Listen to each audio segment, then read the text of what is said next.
Third topic. Third topic, we will be reacting to another Evan Miya graphic. This one, he measured the top 30 wins of the season based on the probability that a bubble team would be able to win this game. I had a lot of fun looking through this list, and I wanted to see what stuck out to y'all. If anything surprised you, if you thought any of these wins were ranked too low, or if any of these wins were ranked too high. To give a little context, Evan has as the best win of the season Texas Tech getting it done at Houston. A bubble team would have a 5% chance to win that game. Second best, Florida at Auburn. A bubble team would have a 7% chance to win that game. All of Duke's losses cracked the top 20. They had Clemson beating Duke at home. Is number 17, 14% chance a bubble team gets it done.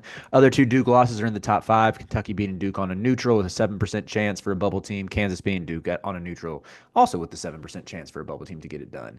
But yeah, what are some takeaways from this list? Hmm.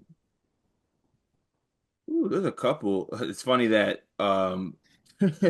Texas Tech being it's funny seeing multiple teams be on here like multiple times. Like Texas Tech's on here a couple times. People winning at Houston, or the Houston ones a couple times. I guess that points to how good they are. One of Um, the, I thought to that point, Carter, is Greg's Big 12 fraudulent, the Big 12 fraud alert from Greg. That's being put to the test by Evan Miyakawa's analytics. It's hard to win in the Big 12. it I mean, is. against the two good teams in the Big 12, Texas I, Tech and Houston. I don't mean to be a homer here because this is an analytics thing here. Indiana winning at the Brez on Izzo record-setting night at the Breslin Center. I know it was a 10.5 point spread. It should have been like 40 given what was on the line. So that game would be higher. I'm kind of surprised that like a bubble team has a 20% chance to win a game at Michigan State per this model.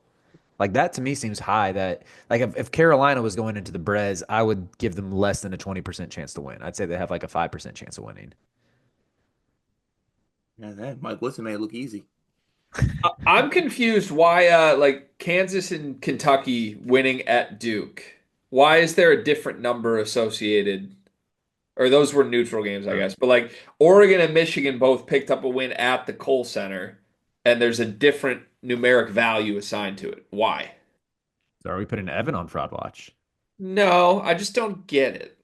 Well, I isn't it basically the same though? It's like literally 0.001 Yeah, but it difference. should be identical, not basically the same. You don't like that point zero You zero mean one? Wisconsin at Wisconsin? What's different? Why is Oregon ahead of Michigan in that? Probably it's got to be the timing of it. Yeah. There's probably he probably factors in something about the time of day it occurs or like the travel they're coming off of or something. What the team was when they played them. Okay. Oh, that's a good way to put it. Yeah, I'm sure Evan has that like time stamped with like, Yeah, yeah, I'm assuming that's why the date is there because it has to do yeah, with something about what the teams were at the time they played them. that Because makes like St. sense. Mary's is getting hella credit for beating Gonzaga at Gonzaga away, but that's not. I mean, wait, was that game Yeah, recently? the Why two is that up Gonzaga there? wins, the two Gonzaga wins are the ones that like stick out to me as they don't belong. Kansas, I would say barely belongs in there in the top 25. Because I think Fog Allen still has some of the mystique even when it's a bad Kansas team. But yeah, the Gonzaga one, the Gonzaga one is the one that like truly doesn't seem like it belongs. So what would y'all say is the best one, the most impressive one?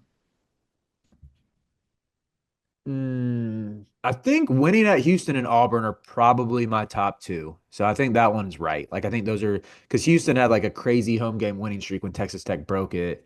Um, and I know like Auburn doesn't lose at home either. I think anytime that like those teams lose at home, it's notable.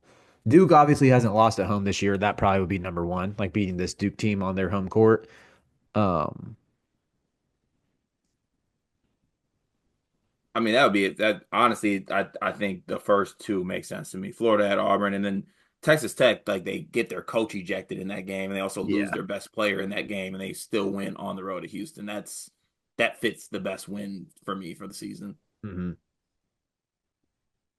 I'm confused on this, boys. That point 0.001 has got you No, this one excited. just brought like I feel like I'm looking at a list like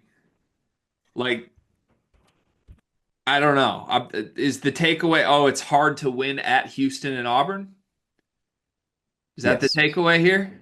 I think Yeah, I that's mean what I. those are the obvious ones, but I was like kind of fascinated by like, Florida winning at Florida cracks the top 10 this year, which I guess makes sense. They're a top three team in the sport. But, seeing Arizona with three appearances on there, I thought was a little surprising. Still seeing Gonzaga Yeah, I ranked. guess that's fair. The further down the list you go, it's a little more like, okay, you can look at some things that might surprise. I'm like, okay, there's numeric value here to tell us it's hard to win at Houston.